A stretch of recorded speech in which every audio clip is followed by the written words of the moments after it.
Have you been building what you think is the perfect island sandbox, only to notice you are drowning in debt and about to get the game over screen? Are you struggling to keep your head above water while your citizens are demanding more housing, entertainment, and medical buildings? Hello, Hogzilla here again. In today's video, I'm going to cover how to increase your profit on your island while playing Tropico 6 with these 15 tips on how to increase your profit for things you might not be doing as efficiently currently and help you stop doing the things that might be bankrupting your island.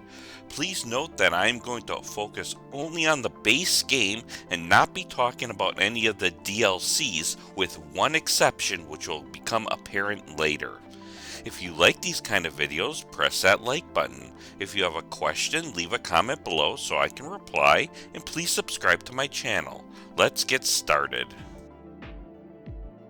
The first item to increasing your overall island profit is to have a good supply chain. Be sure to check your trade screen prices to ensure you are exporting the high-priced items. Avoid selling unprocessed goods like corn, banana, milk, and coal, just to name a few. Items like these yield a low amount on the export market, plus these items can be used in combination with other items to make higher-priced refined items that make you more money. Exporting the raw materials can interrupt that process. If you are in the early game eras, I recommend exporting gold, as you can fetch a good price for the item, and gold is what I call a direct export item, with no processing stops in between to fetch that high price. Gold along with uranium are the only two unprocessed goods I recommend exporting right away without having it being refined by a factory.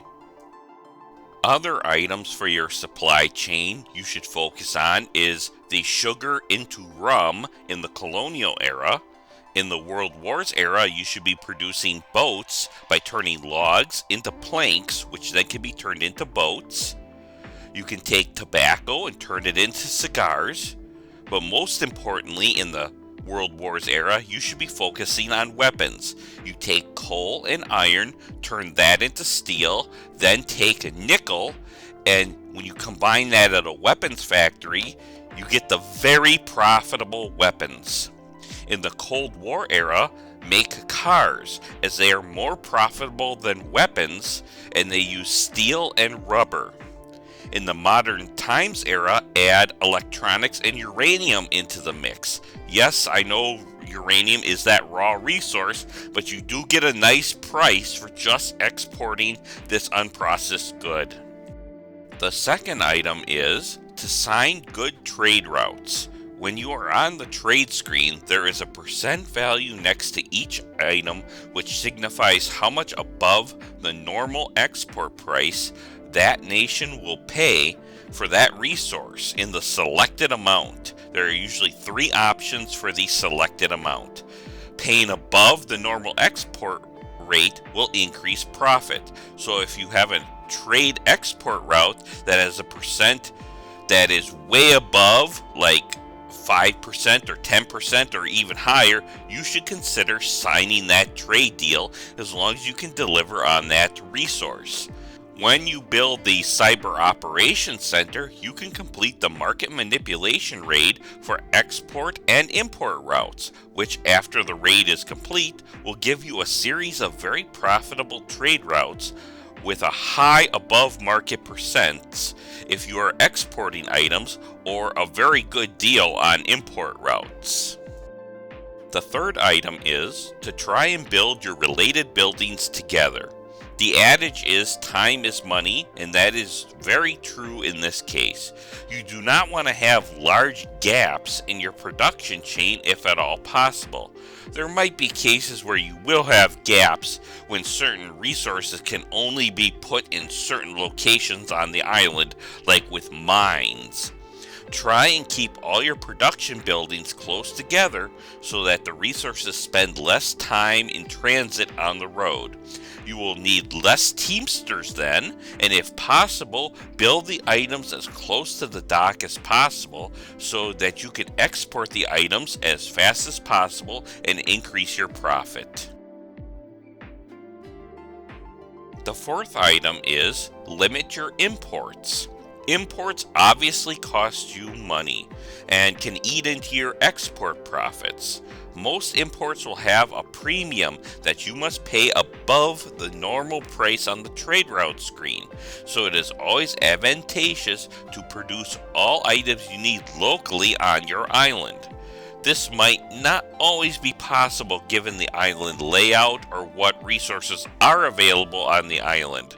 So if you are going to need to import something, focus on importing the unprocessed item and then try and turn that resource into a refined product. Also, you can use the Cyber Operations Center to complete a raid on the market manipulation for imports selection, which will put prices of select items below market rate. The fifth item is to build houses and try and keep them at 100% occupancy.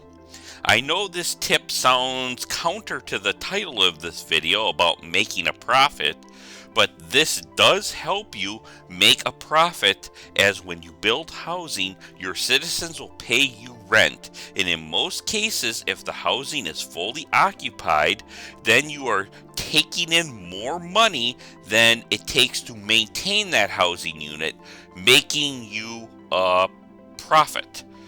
Plus, it increases your housing rating, since a homeless citizen will build shacks, which will provide a minimal housing happiness rating, but it will also give you zero money into your treasury.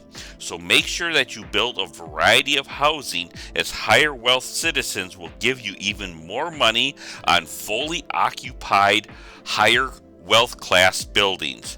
Try and keep the budget on these housing buildings as low as possible to get even a little extra profit each month.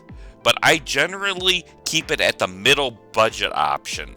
This is why you want to keep a very small number of citizens homeless on your island, as you don't want many buildings with unoccupied rooms, which will then cost you money instead of making you money. The sixth item is building up your tourism sector. If you've watched any of my other videos before, you will know that I repeatedly beat the drum on tourism. Tourism is one of the most overpowered items in Tropico 6. Even the smallest tourist operations can increase your profits quickly.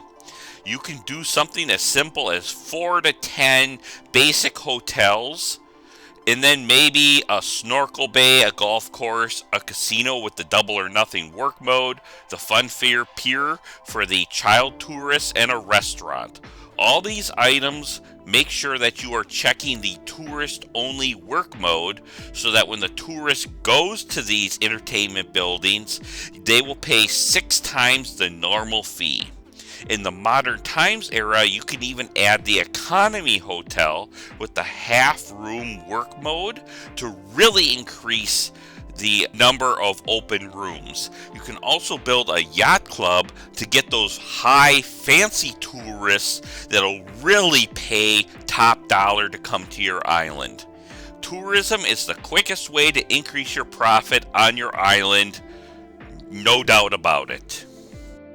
The seventh item is to make sure that you keep your fun happiness rating high. This is another item that you may say, Hogziller, how does keeping your fun happiness rating high factor into how much profit you make? If your citizens have a low fun rating, this means your citizens will move more slowly, which means they take more time to do everything, getting to work, getting to home, getting to the faith buildings, getting to medical, getting to food. So if your citizens are moving slower, then that's more time in between working and getting back to work, which will cost you money and costing you profit. This is why it is key to keep your fun rating up. This can be done simply by just building a circus in the colonial and world wars era and making sure you max out the budget if possible on the building. In the Cold War era and the modern times era, I recommend building the movie theater and also increasing the budget to the maximum. Both of these buildings are high capacity, low cost, high fun rating items you can do to keep that fun happiness rating up. The 8th tip to increasing profits on your island is to do everything possible to prevent rebel attacks and uprisings on your island.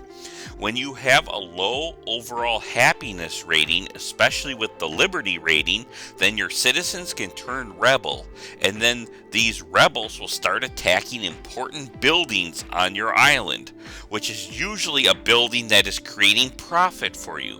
Sure, you could build up your military to attack the rebels, but that is another expense at the cost of profit, when you can simply prevent the rebel attacks in the first place by increasing some of the lower happiness value items, which means your buildings will have more uptime, which gives you more profit. I should also note on this one that if you have rebel attacks that are constantly occurring, then any tourists on your island will flee, causing an additional expense for those tourist-related buildings, since they'll always be empty and not having any tourists there bringing in no profit. The 9th item is to keep a close eye on the number of Teamster buildings you have on your island. Teamster is one of those buildings that can quickly vaporize your profits if you have too many of them. I recommend that you only build Teamsters as you need them. And before you build a new Teamsters, make sure that your existing buildings are using the loose load limit work mode and you have upgraded to the additional Teamsters under the upgrade options. You should only build more if you see resources piling up at their original buildings, and you need those resources to be moving to another building or to the dock. If they're not moving around, that could also be costing you profit. The 10th item is build onshore and offshore offices. Offices will produce profit for you based on which work mode you have selected. Each work mode will pay you a certain amount per citizen that meets the criteria per month of that work mode. The most common work mode is corporate business, which will pay 2 Tropican bucks per employed citizen per month. I recommend not building offices until you have a more developed island so that you can cover the expense of the office. Then I would recommend building one office for each work mode type you have available to you. The offshore office will host a company from each of the superpowers. Once you select the superpower for that offshore office, then you will start earning money each month, plus you will get a higher export price for certain items based on the superpower selected. You can build as many offshore offices as you want, but I recommend building 5 of them, one for each superpower, making sure that you will get the maximum profit available. Keep in mind that each offshore office will create a negative relations with the superpower you have selected, but in my opinion, this outweighs the profit you will get from selecting that superpower. The 11th item is avoiding raising budgets on non-production buildings when it can be avoided. Raising the budget will usually give your citizens some kind of benefit or increased happiness value at the cost of profit. So to maximize profit, try and keep all those buildings at the medium budget or even at the second budget level if you can get away with it. You should try this for every building except the production buildings, where the rate of production is determined by what budget selector you have picked. As long as you can get a steady supply of resources for that production building, you should try and keep it at the maximum value, the 5th value. The 12th item is to build a solid transportation network. Once again, this seems like something you should be trying to stay away from because it reduces profit, but it is quite the opposite. When your citizens are done with their working day at their production building, they will go home and then do 2 other tasks before returning to work again. If the distance between the production building or these other tasks is a long distance, this means less time for your citizens to be heading back to work, causing you profit loss. So if you have a distant building or the city center is wide, then building some bus garages or metro stations might be beneficial for you. I like to make buses free so the citizens will use the bus instead of trying to walk. Metro stations will move citizens from even farther distances away on your island, and you can place multiple metro stations, but don't build too many metro stations, as the more metro stations you have, the longer the citizens will stay on that metro station until arriving to the station they need. If you can move your citizens from where they need to go quickly, that means more time working and more profit for you. The 13th item is making sure you enact profitable edicts. Edicts can directly or indirectly increase your profits. Look for edicts that can increase your profits or productivity. I like to focus on the Employee of the Month edict, which doubles the shift length of your citizen when it's a production building or a mine. This means that you'll get more profit since they'll be working there longer, and this edict has the benefit of just being a standard fixed rate each month. So as your island gets bigger, this actually increases your profit even higher. State loans will give you a quick injection of money, which you can use to get more money by building large industrial buildings.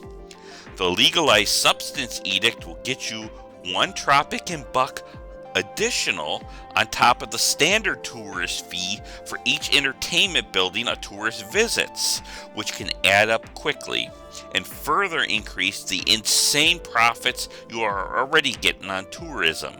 The last edict is the Speedway Edict, which increases the speed of cars on your island, which makes everything move quicker, which will increase your profits on this edict, and that is another fixed standard rate per month. So as your island gets larger and larger, this edict will increase your profits more and more without increasing the expense.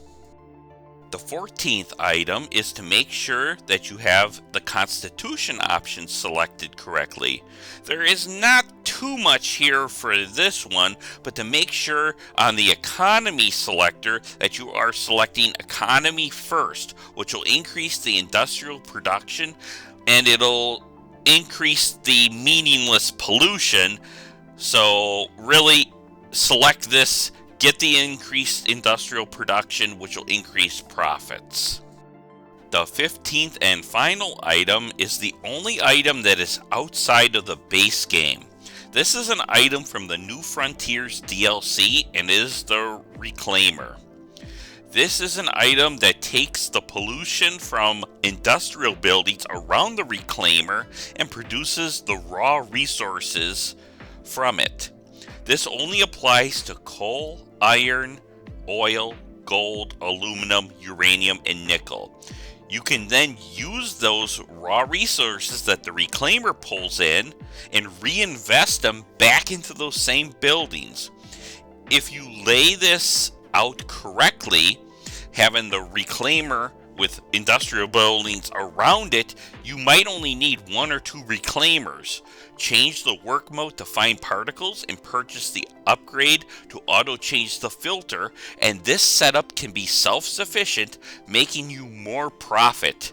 You can actually set up multiple industrial sectors and they'll just keep feeding the raw resources within itself. Really, this is one of those overpowered items that I don't think the developers thought all the way through. And when I have this Reclaimer available to me, I'm always placing it on my island to pull in those raw resources. You can even place a reclaimer next to a mine that might have exhausted that resource. It might have exhausted that coal or that iron. But if you still place the reclaimer next to that exhausted resource, it'll still pull in that resource. Or it might mean you might not have a coal or iron deposit on your island, but you need coal or iron for the steel mill. By placing a reclaimer next to a steel mill, it'll automatically pull in that coal or iron, and then you don't need to go out and get an expensive import route, or you don't have to try and pull coal and iron that might be on a faraway island. You can actually save all that time and money and just build a reclaimer next to that production building. That is all for this video. If you like these kind of videos, press that like button. If you have a question, leave a comment below so I can reply, and please subscribe to my channel. Thank you for watching, and I'll see you next time.